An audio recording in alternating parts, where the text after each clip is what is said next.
8 de la mañana con 9 minutos. Continuamos acá en Sin Pretexto para seguir analizando entonces los alcances, los elementos que caracterizaron la lectura del fallo el día de ayer de la Corte Internacional de La Haya, que tal como hemos estado comentando en distintos programas, decidió rechazar la demanda que fue presentada por Bolivia en el año 2013. Esto en la línea de poder obligar a Chile a negociar una salida soberana al Océano Pacífico, otorgando además de esta manera un triunfo, se ha señalado desde el país, a la defensa jurídica chilena. Recordemos que en el marco de este fallo se informó que por 12 votos contra 3 se desestimaron los argumentos presentados por Bolivia, lo que se detalló en más de 90 minutos el día de ayer en esta lectura que en definitiva tuvo atentos no solamente, como decíamos, a los gobiernos de ambos países, sino que también a una parte de la opinión pública. Durante la argumentación, junto con hacer un repaso de lo que fue la historia derivada de los conflictos entre ambos países, se empezaron a revisar las propuestas, o más que nada los fundamentos que entregaba Bolivia para tratar de tener en definitiva la votación y que se le diera lugar a los postulados que se planteaban. Y en ese sentido, en varios de estos aspectos, los fundamentos jurídicos fueron en definitiva descartados. Este compromiso supuesto que habría tenido Chile de negociar acceso soberano al mar por acuerdos, prácticas diplomáticas, declaraciones unilaterales, fueron en definitiva entonces descartados. También la obligación por efecto acumulativo de los argumentos, las resoluciones, cartas, tanto de la ONU o la OEA, también señalaron que no habría obligación de negociar de parte de Chile, y frente a ello entonces se decidió, como decíamos, por 12 votos contra 3 desestimar estos argumentos. No obstante, la Corte manifestó que no se ha de entender que el fallo impide la continuación y diálogo en ánimo de buena voluntad entre ambos países, un tema que quedó de manifiesto también en las declaraciones que hizo Evo Morales luego de lo que fue esta lectura de fallo, junto con decir que no se va a renunciar a terminar con la falta de salida al mar de Bolivia, no se va a dejar los esfuerzos de lado. El enclaustramiento, dijo, para ser más precisos, el presidente boliviano, también quedó en la línea de poder seguir avanzando entonces en diálogos. Algo que de seguro va a ser el tema que convoque a futuro y que también queremos abordar el día de hoy junto a nuestro panel. Vamos a saludar a quienes ya están con nosotros para empezar a comentar esta noticia y este tema que marcó la pauta el día de ayer. Está con nosotros Ricardo Camargo, profesor de Derecho de la Universidad de Chile, integrante del movimiento autonomista. ¿Cómo estás, Ricardo? Buen día. Muy buenos días, muy bien, gracias. Gracias por estar con nosotros. También está acompañándonos en el panel Tito Flores, director de Relaciones Nacionales e Internacionales de la Universidad Tecnológica Metropolitana. ¿Cómo estás, Tito? Buen día. Hola, muy buenos días. Bueno, entremos en materia. Ya dábamos algunos de los elementos fundamentales de lo que fue el fallo el día de ayer. Los efectos que en definitiva van a tener entonces en el marco de lo que fue la demanda, pero también hacíamos hincapié en las proyecciones que puede tener a futuro. De alguna manera lo dejó entrever la Corte a la hora de señalar particularmente que esto no impide el continuar dialogando en el futuro. Importante tomar cada uno de esos elementos. Obviamente dejamos el espacio para que comenten los alcances del fallo. Ricardo, comienzo contigo para empezar a tratar esta temática que, como decíamos, nos tuvo bien atentos a los medios, a la opinión pública y también a los políticos, a las diferentes autoridades de ambos países. Sí, bueno, muchas gracias por la invitación.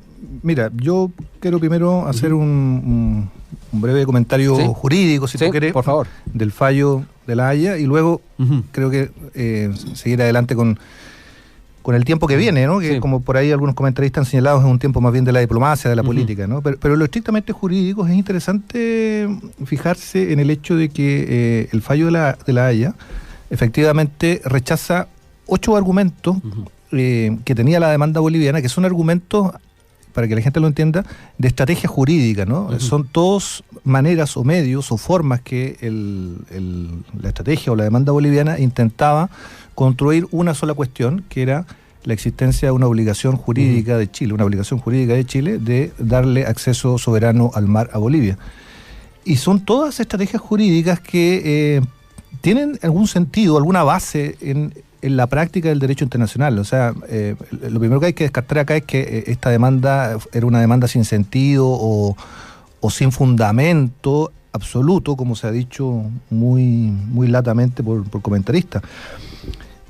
Los 8 argumentos en todo caso fueron rechazados, pero el rechazo de los argumentos tiene que ver con cuestiones más bien de hechos más que jurídicas estrictamente, ¿no? Porque cada uno de estos ha constituido en otros casos efectivamente obligaciones jurídicas.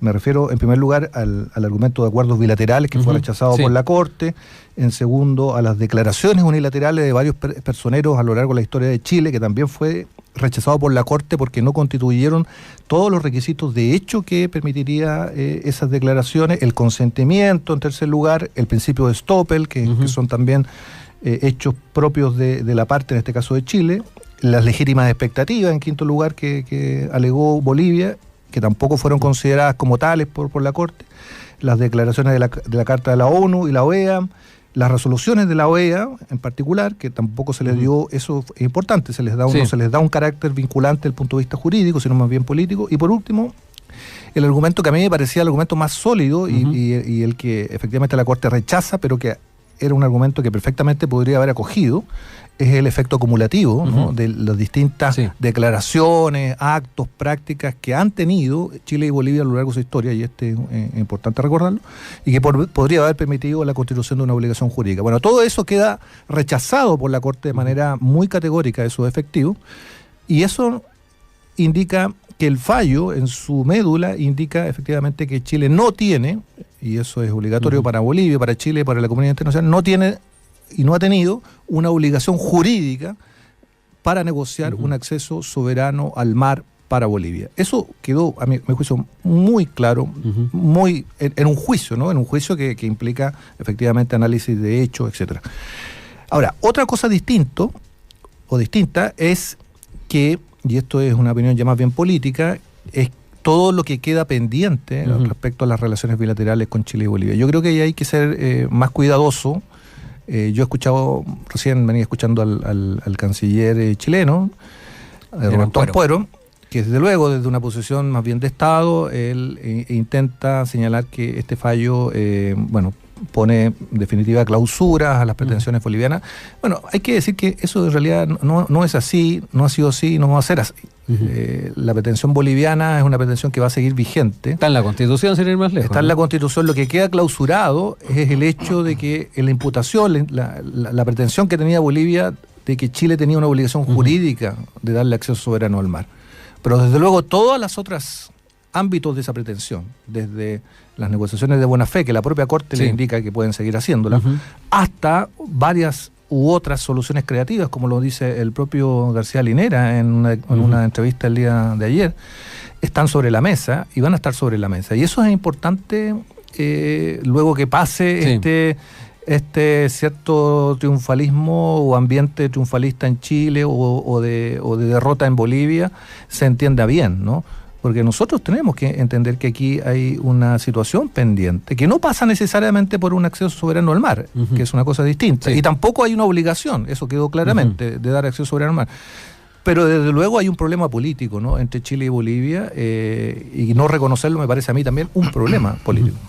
Tito, también poder comentar contigo cómo observaste la jornada del día de ayer, los argumentos que se entregaron por la Corte, también los alcances que nos hacía recién Ricardo en este análisis también más jurídico que realizado del fallo, y las oportunidades que se abren. De alguna manera hay quienes piensan que se podría empezar estas relaciones de cero con Bolivia, en una de esas poder avanzar en establecer relaciones diplomáticas que no se tienen desde hace décadas. No sé cómo lo observas tú también desde tu punto de vista. Mira, yo me permitiría una analogía futbolística para tratar de describir lo que pasó ayer.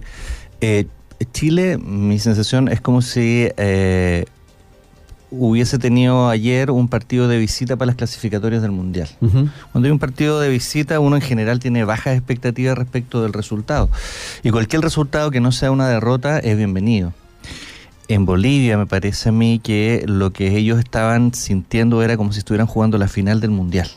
Y por lo tanto, llegado a ese punto, las expectativas que se forjaron eran enormes y por lo tanto tenían la gran posibilidad de ser campeones del mundo. Uh-huh. Y allí cualquier resultado que no fuera el triunfo era una gran frustración. Y lo que pasó precisamente fue aquello. Gana Chile sin pretenderlo y sin esperarlo. Y por lo tanto hay una satisfacción contenida. Nadie fue a Plaza Italia a celebrar, que salvo, no escuché que hubiese algo así, una manifestación salvo en Antofagasta tal vez. Sí. Y en el caso boliviano, yo creo que fue como una especie de maracanazo, ¿no? La sensación que tuvo Brasil cuando perdió el Mundial del 50 es lo que probablemente en Bolivia se estaba viviendo ayer, donde el silencio reinaba, la frustración, y tuvieron que guardar el confeti y la serpentina y las chayas para otro momento. Entonces, esas dos situaciones me parece a mí que son el resultado de la gestión que se hizo de este proceso durante estos 5 años. Y yo ahí pienso que en el caso chileno fue en general bastante apegado a la institucionalidad y con una mirada de Estado impersonal bien fuerte. Uh-huh.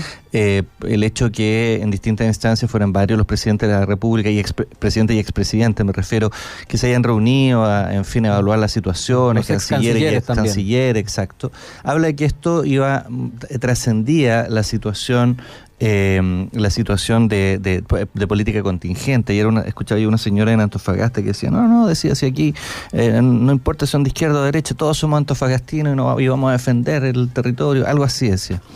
Y somos chilenos, pero lo que más recalcaba era eso. Entonces, a diferencia de aquello, me da la impresión en Bolivia, lo que se hizo fue en torno a la figura del presidente Evo Morales. Y esto, más allá de que el presidente Carlos Mesa, o expresidente, también participó, hay una manera de gestionar esto, obviamente con el anhelo inmenso que ellos tienen de acceder al mar, que hizo que la derrota de ayer además tuviera un efecto político directo en el presidente Evo Morales, que de alguna manera había además fijado su campaña electoral vinculada, de reelección de octubre del próximo año, vinculada en este éxito. Uh-huh. Y no resultó, o sea, si hubiese sido un triunfo, tal vez el presidente Evo Morales ya tendría la reelección asegurada. Hoy día se abre un nuevo derrotero para el presidente Morales, en términos de tratar de diseñar su campaña para la reelección y ver de qué se va a colgar ahora para poder gestionar aquello.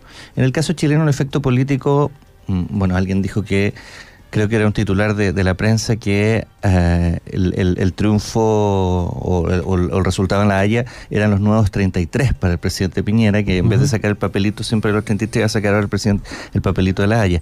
Yo no creo que sea tan así, me parece a mí que no va a haber un uso tan directo de este resultado, pero obviamente se diluye el efecto político a favor o en contra en Chile. En cambio en Bolivia es una cosa absolutamente directa que va a ser difícil, me parece a mí, para el gobierno actual gestionarlo. Saludemos a quien también ya se incorpora al panel. Está con nosotros Pablo Rodríguez, cientista político del Instituto Libertad. ¿Cómo estás, Pablo? Buen día. Hola, buenos días. Te dejamos la palabra también para poder referirte en lo general de lo que fue el fallo. Ahí establecíamos a Ricardo también sus análisis más jurídicos de lo que hizo la Corte, también rechazando los argumentos bolivianos. También recién Tito hacía mención también desde una perspectiva más política, las implicancias que puede tener a ambos lados, tanto en Chile como en Bolivia, lo que es este fallo. No sé cómo lo analizas tú también, pasadas las horas, y también la incertidumbre que marcó la mañana. Sí. A ver, lo primero es que yo creo que muy poco esperaban que fuera tan categórico, tan claro el fallo. Claro, ahora siempre hay generales después de la batalla que salen diciendo que sí, que lo advirtieron, pero en general... El senador Pérez ayer en La Moneda decía que él había estado con cautela toda la mañana y casi toda la gente que estaba con banderas tenía la misma cautela, y después salían diciendo que sabían que iba a haber un fallo favorable, así que eso no deja de ser llamativo. Claro, pero lo que uno sabe internamente es que habían una serie de escenarios que se habían construido, no sé quién lo había construido, pero por lo menos lo manejaba tanto el gobierno como la oposición, donde las posibilidades de que fuera lo que pasó ayer eran bastante remotas. Era, de hecho, el escenario menos probable para muchos de los analistas que habían construido diversas hipótesis respecto a lo que iba a suceder. Y por lo tanto, primero fue la sorpresa. Y eso también marca cómo fue la jornada, cómo se desarrolló posteriormente. En términos jurídicos, yo creo que fue bastante categórico, bastante claro respecto a la demanda boliviana. Lo importante es que quedó demostrado a través del fallo de la Corte de que justamente Bolivia no pudo comprobar ninguna de las situaciones en las cuales ellos pensaban que Chile estaba obligado a negociar. Por lo tanto, ahí hay un escenario muy positivo para la Cancillería chilena, más allá de este gobierno, sino que también respecto a lo que hizo el gobierno anterior. Trabajo de continuidad. En particular de los cancilleres, de los equipos que se construyeron a partir de ese tema. Y donde justamente el tema de relaciones exteriores o de defensa todavía en Chile genera mayoritario apoyo respecto a esta visión de Estado o a este manejo que trasciende al gobierno de turno. Y por lo tanto, respecto a los efectos, uno sí podría esperar ciertas cosas positivas en términos de cómo la gente ve al gobierno. O sea, claro, no va a ser un impacto muy positivo, a lo mejor no comparable con lo que pasó con los mineros, pero yo creo que sí, en términos de gestión general, este tipo de cosas ayudan al gobierno, en el sentido que refuerza su discurso de unidad, refuerza su discurso vinculado a temas que son como tradicionales de la derecha, y por tanto son un terreno donde bastante cómodo, donde se mueve bastante ligero. Y eso, desde el punto de vista político, claro, hay que tenerlo en cuenta. No sabemos cuál es el impacto preciso o específico, pero sí yo creo que este estado de ánimo lo puede el gobierno aprovechar de buena manera, justamente a puertas de una serie de tramitación de proyectos que son complejos. Tenemos presupuesto, tenemos pensiones que va a ingresar prontamente y tenemos la modernización tributaria. Entonces, este tipo de cosas yo creo que, claro, no sabemos cuál es el impacto específico, pero sí tienen le dan un contenido al gobierno que puede utilizar desde el punto de vista de manejar, y que es lo que hemos conversado otras veces, de controlar la agenda. Este tipo de cosas son ideales para ese tipo de situación. Ricardo, quedémonos un poco con los escenarios que se empiezan a mirar hacia el horizonte. Tomar esa apreciación que hacía la Corte de poder buscar caminos de diálogo, tú también lo mencionabas, dentro de lo que es la buena voluntad, y frente a ello observar quienes van a ser también los llamados a realizarlo, la posición que debería tomar el gobierno de Chile en torno a esta línea. También, a la luz de lo que decía Tito, la posición en la que está Evo Morales, a puertas de tratar de buscar una reelección, y en un escenario donde también en Chile son bastante críticos de la forma en la que ha estado asumiendo las relaciones con Chile en particular. Quería citar parte de lo dicho por el senador y también presidente de la Comisión de Relaciones Exteriores, Ricardo Lagos Weber, que pidió a Evo Morales que cambiara su actitud. El principal obstáculo en las relaciones con Bolivia ha sido el presidente Evo Morales, decía el senador. Frente a ello, es muy importante también saber cómo observar este futuro. Es pertinente también el establecer ya relaciones diplomáticas en la línea de ir buscando una mejor convivencia con los vecinos, Ricardo. Sí, yo tengo una mirada un poco más larga, ¿no? Creo que lo primero que hay que reponer sobre la mesa es el hecho de que la demanda boliviana es una demanda que ha sido reconocida por Chile a lo largo de muchos años, ¿no? Han habido muchos intentos de poder dar respuesta a esa demanda boliviana, ¿no? Otra cosa distinta es que esos intentos hayan constituido no una obligación jurídica de negociar, eso lo dijo la Corte, derechamente que no ha sido así, pero eso no quita que esos intentos han estado, y algunos han sido muy, muy concretos.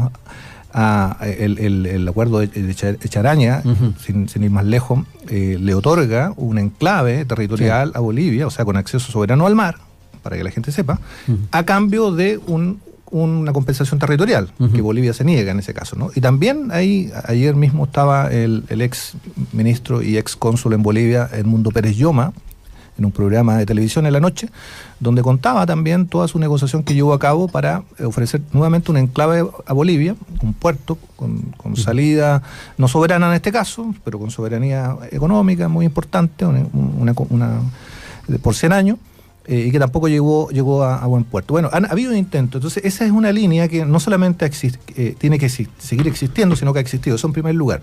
Ahora, lo que ha dicho la Corte, me parece a mí, instala un nuevo escenario que yo, en algún sentido, luego que bajen las aguas chauvinistas, nacionalistas, veo con optimismo, puesto que se está clausurando de alguna manera las soluciones clásicas tipo siglo XX, en donde todo se regía bajo la lógica de la soberanía. y se abre algo que el propio vicepresidente de Bolivia, insisto, García Linera, anunció hace 2 días de que Bolivia estaba dispuesto a analizar soluciones creativas, ¿no? Cuestión que, desde luego, desde Chile, inmediatamente el canciller dijo, no están los tiempos para soluciones creativas, sino para reconocer lo que ha sido creado. Muy bien, eso es producto de las reacciones inmediatas, del inmediatismo del fallo tras corte, pero luego, en la perspectiva más larga, yo creo que esas son señales importantes que hay que recoger junto con la declaración que da la Corte, de que invita a las partes a seguir negociando de buena fe, o a que esto no signifique una ruptura de esa posibilidad, puesto que en lo que los pueblos de Chile, Bolivia y también Perú deben entender que el futuro de su desarrollo es común, tiene un horizonte común, ¿no? Y si nosotros no entendemos eso, no entendemos de que efectivamente en el mundo en que vivimos, que es un mundo, diría yo, donde la lógica soberana existe, pero también existen otras lógicas postsoberanas, la integración económica, cultural, política, social, ciudadana, entre los pueblos, sobre todo los pueblos vecinos, es fundamental para el desarrollo de estos mismos. Entonces, si Chile y sus gobernantes no entienden eso, yo creo que están mirando muy al corto plazo. Por eso estas declaraciones que tú comentabas y que se han comentado acá, qué sé yo, las banderitas que salen, los actos en Antofagasta, yo los entiendo hasta cierto punto. Yo creo que tampoco hay que justificar el chauvinismo, yo creo que eso debería estar fuera, tanto en Chile como en Bolivia. Pero se entienden en el contexto actual. Espero que no pasen a mayores. No creo que haya algunos actores políticos ni en Chile ni en Bolivia que estén pensando hacer de eso su política de reacción al fallo de La Haya. Si lo están pensando muy mal. Están pensando muy mal políticamente para el presente y sobre todo para el futuro. Entonces yo diría que el fallo de La Haya, curiosamente, pudiera abrir una posibilidad, si es que se lee bien, si es que se entiende bien, luego que pasen los días, los meses, los años, de retomar esa senda que se ha construido con Bolivia y que, hay que decirlo, sí, en gran parte Bolivia la ha clausurado permanentemente, ¿no? Tú hablabas de las relaciones diplomáticas. No tenemos relaciones diplomáticas porque Bolivia no ha querido retomarlas. Bueno, muchos yo creo que se recordaron de ese foro donde estaba Ricardo Lagos Escobar y el expresidente Mesa también, donde se aludía al tema, y Ricardo Lagos dijo relaciones diplomáticas aquí y ahora, que ha sido uno de los hitos. Nos recordamos en particular con lo que fue la jornada del día de ayer. Por supuesto. Y cerrando, para decir una cosa, no nos engañemos tampoco, ¿no? En Chile tiene una política de Estado respecto a estas materias, pero Bolivia también ha demostrado una gran unidad transversal detrás de esta demanda. La demanda boliviana por el acceso soberano al mar es una demanda que no puede uno clasificarla tan fácilmente en un sector político. Eso sería un error nuevamente. Está en el corazón, en el sentido común del pueblo boliviano, en la Constitución. No hay ningún candidato a la presidencia boliviana que tenga posibilidad de éxito electoralmente que no levante con fuerza esa demanda. Entonces, también es un error pensar de que esto es solamente una cuestión de Evo Morales. Desde luego Evo Morales lo encabezó en su forma, en su estilo, pero no es una cuestión exclusivamente de un sector político. Eso es un error, nuevamente, creo. Tito, empezamos también a proyectar un poco los escenarios. No sé cómo observas tú las posibilidades que se pueden abrir en esa misma línea. Aludía Ricardo a las palabras del vicepresidente boliviano García Linera en torno a buscar soluciones creativas a la hora de pensar en estrechar lazos donde se abren posibilidades en el ámbito económico, por ejemplo. En fin, no sé cómo lo vas proyectando tú desde el punto de vista personal. Mira, estaba revisando en este momento el diario La Razón de Bolivia para ver un poco cómo estaban asumiendo ellos este resultado. Un par de titulares que dicen que el canciller Diego Pari ayer ratificó o fija la posición reiterando que acata el fallo de la Corte, pero que se mantiene la vigencia de la demanda marítima. Y en ese último punto, García Linero, ya se comentaba acá, asegura que el fallo abre otras puertas para resolver el diferendo. Ahí debe estar el tema de las soluciones creativas. El presidente Morales insiste en que él interpreta, ¿no?, que esto es una invitación a continuar el diálogo, y obviamente que no se va a renunciar a la demanda. Y Ramiro Brotons, que la verdad no sé quién es, uno de los abogados del equipo jurídico boliviano. Brotons ya dice que Chile no puede usar la sentencia para cerrar el diálogo sobre el enclaustramiento. Y quiero centrarme en eso último que decía el abogado, enclaustramiento, porque acá cuando tratamos de acercar posiciones, yo creo que es muy importante ver el lenguaje que usamos, ¿no? Y Bolivia habla de enclaustramiento y obviamente asocia gran parte de sus males a esa situación. Estar enclaustrados es estar encerrados y por lo tanto a la fuerza no tener acceso al mar, y ellos además hablan de que Chile los invadió y a partir de eso fijan su posición. La lectura en el caso chileno es distinta, no hablan de enclaustramiento, no hablamos de enclaustramiento sino de mediterraneidad, y por otra parte no hablamos de invasión sino que hablamos de una guerra con resultados favorables a Chile. Entonces probablemente en esto de las proyecciones que tú señalabas, uno tiene que pensar en cómo tratar de llegar o acercar posiciones en el lenguaje que vamos a utilizar para ese acercamiento, y por lo tanto para tratar de usar encuadres que implican el lenguaje, encuadres de los significados que nos permitan efectivamente tratar de centrarnos en la integración latinoamericana y en una vocación mucho más de cooperación que esta disputa cerrada en términos de que ganó una guerra hace, 120, 140 años, y por lo tanto eso es lo que establece el tema. No obstante, aquí desde mi punto de vista, ese chauvinismo que señalaba Ricardo es una situación absolutamente entendible en ambos lados, pero que no contribuye mucho a este diálogo. Porque si fuera así, tal vez los chauvinistas dirían que quiere la guerra y por lo tanto que nuevamente veamos por esa vía cómo se soluciona el tema. Y eso espero que dentro de las soluciones creativas que está pensando el canciller esté descartado. El canciller boliviano me refiero. Entonces, yo pienso que de aquí a octubre uno va a esperar, o podríamos esperar, una intensificación de las acciones bolivianas encabezadas por el presidente Morales en torno al tema marítimo, que, como yo lo decía en el bloque anterior de mi intervención, él va a seguir centrando en ese tema gran parte de su campaña electoral, y uno podría esperar también una cierta intensificación de la satanización a Chile y a los chilenos y chilenas como los causantes en gran parte de los males de Bolivia. Yo esperaría aquello en los próximos meses, de aquí a que se resuelva la campaña presidencial boliviana. Y en definitiva, por el lado chileno, yo pienso que Chile hará oídos sordos durante los próximos 12 meses a lo menos. Entonces va a haber ahí una situación de una cierta demanda por sentarse a conversar, y Chile va a decir, no se oye padrecito, no escucho. A propósito del tema del lenguaje al que alude Tito, Pablo, dentro de las declaraciones emitidas por el presidente Evo Morales ayer, él le dijo que este día será para recordar los acontecimientos para la región que es nuestra querida América. Hemos escuchado atentamente el informe de la Corte Internacional de Justicia. En este informe, si bien no hay una obligación de negociar, sí hay una invocación a seguir continuando con el diálogo. Habla de informe, no habla de fallo, algo que nos hacía o relevaba en el simple texto ayer a las 13 horas el analista Guillermo Holzman. ¿Cómo también observan la forma en que el propio Evo Morales ha estado procesando y a su vez comentando el fallo ante los medios de comunicación? Yo creo que no pasa desapercibido ese término, informe. Es que justamente tiene que ver con el manejo de la expectativa. O sea, así como, no sé cómo, pero en Chile se fue instalando la idea de que el fallo, a partir de la experiencia con Perú, probablemente podía ser adverso o de alguna forma nos iba a sentar al menos a negociar en una instancia más formal con Bolivia.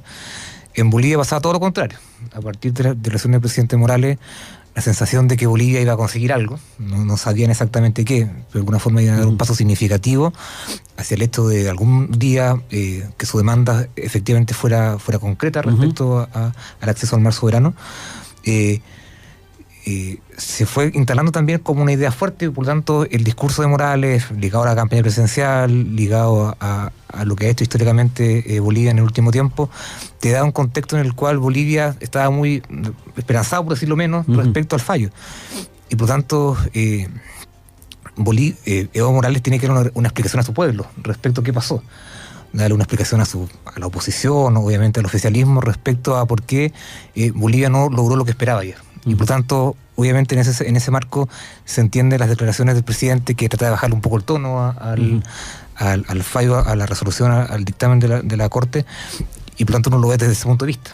manejo de expectativas, justamente en un periodo complejo. O sea, Morales tampoco es que sea un líder tan popular hoy día en Bolivia, sino que por el contrario tiene, a lo mejor no hay ningún liderazgo tan potente como él, pero en términos de la gestión, de cómo se percibe hoy día la gestión, a cómo se percibía, por ejemplo, a lo mejor 10 años atrás, hoy día Evo Morales no está en su mejor momento. Y por lo tanto, hay un tema respecto a qué es lo que viene para ahora.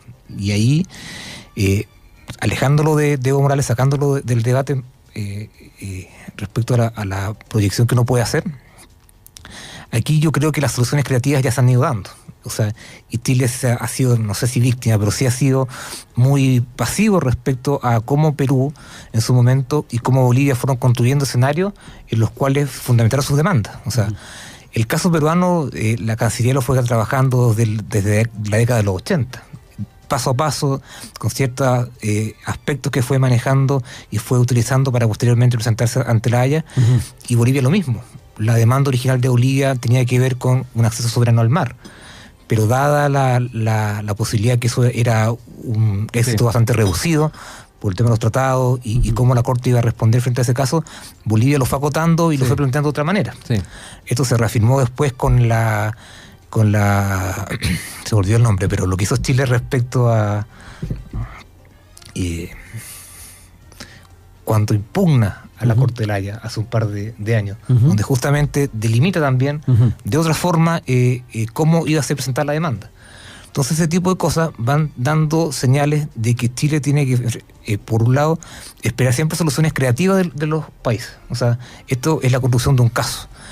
Y en tanto como en Perú y Bolivia, yo creo que hemos visto lo mismo, y en ambos casos Chile fue de alguna forma pasivo respecto a cómo se iban dando los escenarios y de alguna forma cómo se iba y argumentando, cómo iba haciendo la diplomacia respecto a ese tipo de cosas. Y lo que uno sí también tiene que reconocer es que como está consagrado en la Constitución boliviana, sea el gobernante que sea, el tema boliviano y el tema del acceso soberano al mar va a estar presente. Eso no se puede quitar. Incluso uno podría caer en el absurdo de que un presidente que no apuntara en esta línea o no apuntara en esta demanda podría ser acusado constitucionalmente, porque está establecido hoy día en la Constitución. Entonces, eso también te abre escenarios distintos respecto a lo que viene, porque justamente esta sensación de que Bolivia tiene un derecho es muy presente en la mayoría de la población. Claro, hay diferencias respecto al manejo de Evo, pero en términos concretos Chile tiene que acostumbrarse o buscar alguna solución a lo que viene en los próximos años. Ahí en ese sentido yo creo que Chile tiene poco que hacer hoy día. O sea, yo ahí difiero respecto a algunas posiciones que plantean que Chile tiene que tener una posición como de ahora, una apertura al diálogo, ¿no? Yo creo que... ¿Tiene que dejar la iniciativa? Yo creo que sí. O sea, hoy día Chile gana en términos concretos en el fallo de la Haya, pero mantiene su posición. Y por lo tanto no hay un término de que gana algo más, sino que por el contrario reafirma su posición. En cambio Bolivia, su posición se es mejorada, y creo que hoy día tiene Bolivia la responsabilidad de plantear una solución distinta al diálogo y que yo creo que es compleja, más en el escenario político que hoy día está Bolivia. Son las 8:42, vamos a hacer una pausa. Al regreso seguimos dialogando acá en Sin Pretexto. Sigue en nuestra sintonía. Ya volvemos con Sin Pretexto.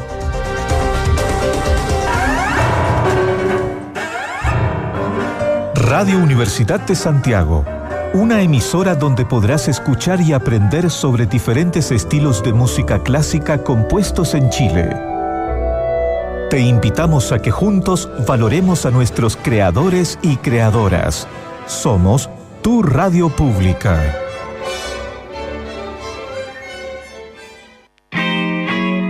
Cuando comienzas un nuevo día en la ciudad, con sus bondades, complejidades y desafíos, hacemos propios esos temas junto con nuestros invitados. Todo acompañado de la mejor música. Embarca con nosotros de lunes a viernes a las 9 de la mañana en Estación Santiago, 94.5 FM, 124 AM y www.radiousach.cl.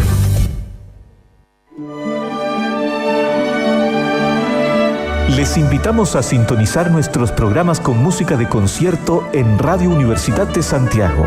De lunes a domingo a las 23 horas, los sábados desde las 21 horas y los días domingo entre 8 y 10 de la mañana y de 20 a 24 horas.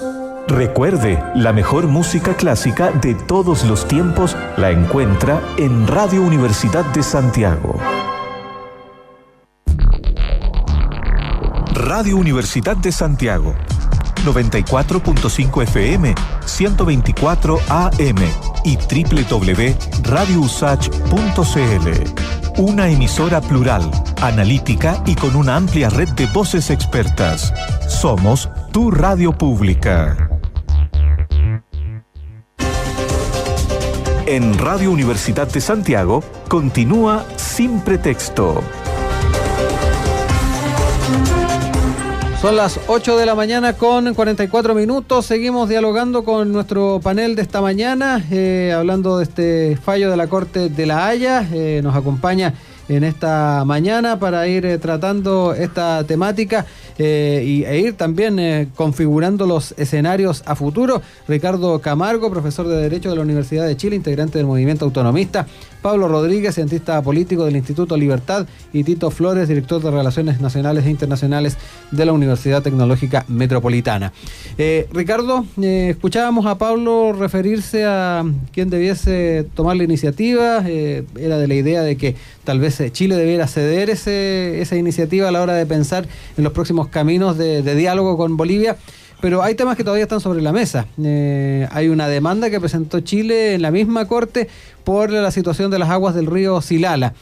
Frente a ello, ¿cómo observas también la forma en que la diplomacia chilena y esta propia demanda debería seguir avanzando? ¿Habría que revisarlo, retirarlo eventualmente? ¿Se puede seguir un camino armonioso con Bolivia teniendo también este otro tema en la misma Corte y a puertas de empezar ya a revisarse más en profundidad?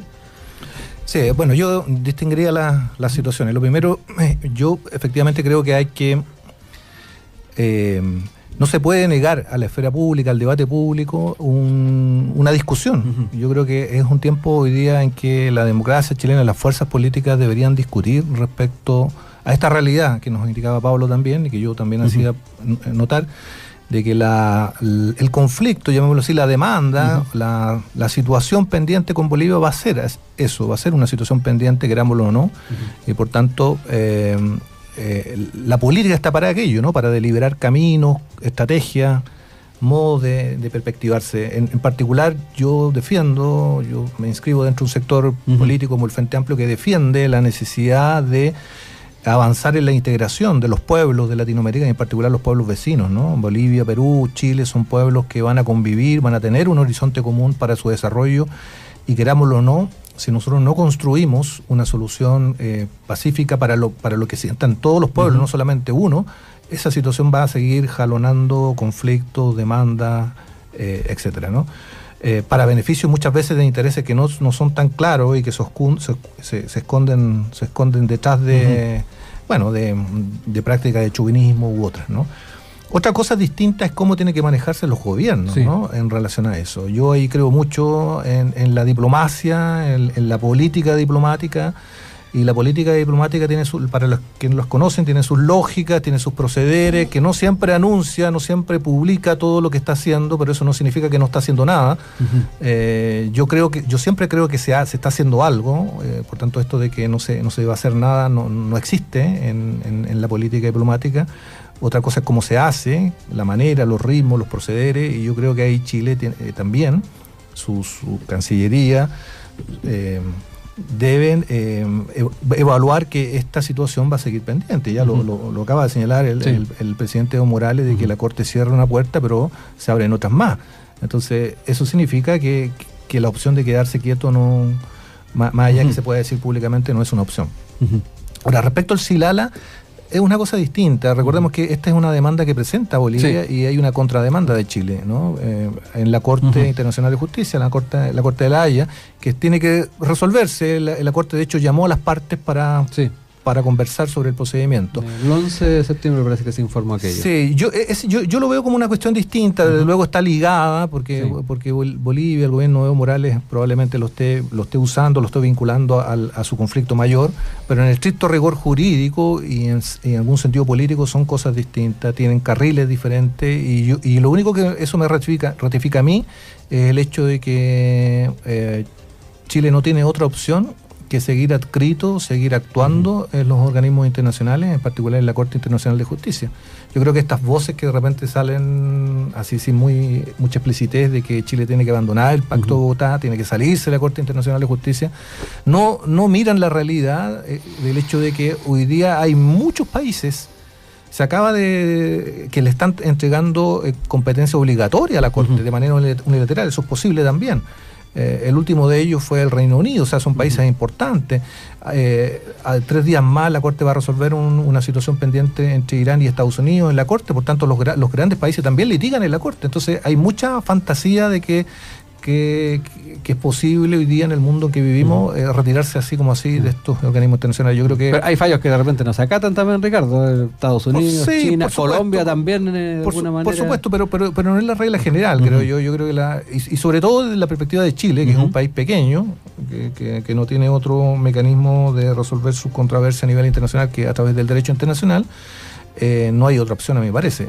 Entonces, esta situación del Cilara no la buscó Chile, la buscó Bolivia nuevamente, es una contrademanda la que hizo Chile y tendrá que resolverse en la Corte con los procedimientos y argumentos que allí se señalan. Y ahí, yo en ese plano, el plano estrictamente jurídico, tengo toda la confianza en el equipo jurídico de la Cancillería, que ha demostrado que sabe hacer la pega y que seguramente la va a hacer en el Cilara. Pero yo insisto, otra cosa es cómo debatimos, ¿no? En la esfera pública, ¿no? Con las fuerzas políticas, y ahí es válida la diferenciación, ojo, porque homogeneizarnos siempre detrás de estos conflictos muchas veces lo que va construyendo es una imposibilidad de discutir alternativas de futuro, ¿no?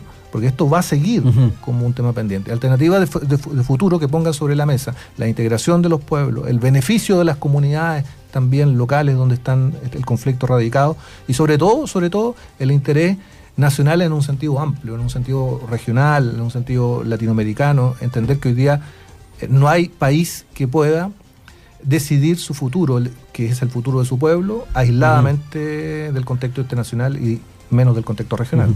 Tito, bien importante lo que nos señala en esta última parte de su intervención, Ricardo, en torno a las posiciones que tomamos como país a la hora de mirar las relaciones a futuro con Bolivia.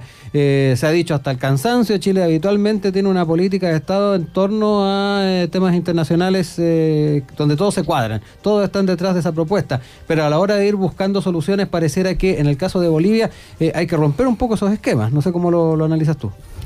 Sí, yo pienso que es distinto cuando estamos en la región metropolitana donde está desarrollándose este programa, es distinto ver el vínculo con los otros países. Pensemos hace 40 años cuando estuvimos muy cerca de la guerra con Argentina y la situación que se vivía, no sé, en Puerto Natales, donde el paso hacia Argentina es una cosa de media hora, 1 hora, en fin. Y por lo tanto la integración allí regional, para qué hablar de la Tierra del Fuego, la integración regional, por lo tanto, se produce cotidianamente, el intercambio comercial, el intercambio de distintos tipos de productos y servicios y por lo tanto también de relaciones interpersonales. Y eso va tal vez por carriles distintos a lo que la gran política puede establecer y las relaciones diplomáticas. Y lo propio pasa en la región de Arica y Parinacota, en la región de Iquique y en la región de Antofagasta con los países fronterizos, Perú y Bolivia fundamentalmente, donde también se produce un tránsito permanente de comercio y de personas.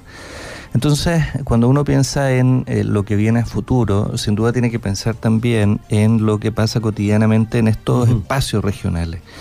Probablemente para más allá de las manifestaciones nacionalistas a las que hacíamos alusión hace un rato en Antofagasta, está muy claro que hay un vínculo allí con Bolivia y con Perú de ida y vuelta, y que por lo tanto la integración, la cooperación, el trabajo conjunto es requerido para el desarrollo tanto en Chile como en Bolivia y como en Perú. Entonces, más allá de las posiciones que uno pudiera esperar se tomen en la relación internacional y en la disputa de fronteras, otro espacio muy distinto es lo que uno puede esperar en el intercambio comercial. Y desde ese punto de vista, me parece a mí que, no obstante las dificultades que pudieran existir en esa materia, en materia fronteriza me refiero, No obstante, los temas pendientes como el del Silala, que tú mencionabas hace un rato, es importante buscar las otras vías y las otras formas de hacer tal vez microdiplomacia y micropolítica que permitan fortalecer estos vínculos. Y desde ese punto de vista, entonces, yo pienso que las acciones que los distintos intendentes, intendentas, alcaldes de la zona fronteriza van a ser muy importantes para seguir avanzando en esto, de manera tal de que esos puentes que pueden haberse visto algo zamarreados el día de ayer se mantengan incólumes y efectivamente se permita esta relación. Pablo, quedémonos también en esa misma línea de análisis, siguiendo con estas visiones a futuro y en particular cómo desde la perspectiva de Estado vamos innovando en torno a la forma en que asumimos los temas con Bolivia. Sí, yo creo que vinculado con eso está la discusión que de alguna forma pendiente por lo que pasó ayer, que está relacionada con el Pacto de Bogotá. Sí. El seguir o no seguir en el pacto. Exactamente, todavía no hay voces claras respecto a cuál es la posición que va a tener Chile frente a ese tema. El gobierno llamó a postergar el debate. Sí, pero yo creo que es un tema interesante. O sea, yo creo que las voces que plantean que Chile debiera salirse de este tipo de instancias internacionales creo que son equivocadas, son erradas. Yo creo que Chile, como un país pequeño en el concierto mundial, tiene que tener resguardos frente a este tipo de situaciones en las cuales se pueda sentir perjudicado. O sea, hoy día lamentablemente ha sido el caso de Perú y Bolivia donde nos han demandado estos estados, pero en el futuro nada garantiza que Chile no se vea perjudicado por cosas que efectivamente sean injustas y por tanto tenga que recurrir a alguna instancia. Y parece que este tribunal, que es una de las máximas instancias que uno podría pensar, son espacios muy útiles, muy pertinentes respecto a defender posiciones. Y por tanto, yo creo que sería un error salirse del primero del Pacto de Bogotá, y también habría sido un error desconocer el fallo. Yo creo que Chile, insisto, es un país pequeño que puede tener un liderazgo regional, a lo mejor interesante respecto a algunas materias, pero enfrentarse a otro estado o situaciones de controversia puede que no las pueda manejar bien, incluso, y por tanto, como no creemos en la guerra, no creemos en la resolución de conflictos que no sea a través de la paz, este tipo de mecanismos son útiles, y por tanto yo creo que hay que reforzar eso, y creo que el gobierno debería hacerlo. Creo que hay un punto importante respecto a que las diferencias, las controversias se solucionan diplomáticamente, y habrá que presentar los mejores argumentos, los mejores datos, las mejores defensas habrá que preparar. Pero creo que sería una buena instancia esta, justamente para reforzar el papel de Chile en el contexto internacional respecto a su posición en este tipo de instancias. Creo que sería un paso positivo. Creo que lamentablemente parece que no va a pasar, pero reafirmar este tipo de instancias creo que habría sido muy sustantivo al gobierno. Insisto, alejándose del caso particular de Perú y Bolivia, sino que como mecanismo, como principio, como idea respecto al orden internacional en el cual Chile está inserto. Quedan 3 minutos, no sé si quieren apuntar algo final, elementos finales para ir cerrando el programa, Ricardo. No, es decir, a propósito de lo que comentamos al comienzo del programa, respecto a cómo se posicionaron los distintos liderazgos, tanto en Chile como en Bolivia. Yo creo que el llamado también es de que tanto las voces que han sido... han puesto más bien el acento en la crítica a la política interior de los otros gobiernos, como hay la tentación. Creo yo que el discurso del presidente Piñera de ayer pasó o estuvo tentado a hacer aquello. De hecho, ha sido criticado por a su vez criticar a la política seguida por Evo Morales. Yo creo que esta etapa es distinta. Hay que entender que estamos en una etapa distinta, que la Corte falló, y de lo que corresponde hoy día es construir un nuevo clima, un clima de entendimiento que tendrá sus tiempos, eso lo dirá la realidad, pero finalmente es un clima de entendimiento. ¿Tito? Sí, no tiene nada que ver con Bolivia, ni con... Estamos en una radio universitaria, yo trabajo en una universidad del Estado, y hoy día se cumplen 50 años de la matanza de Tlatelolco. Sí.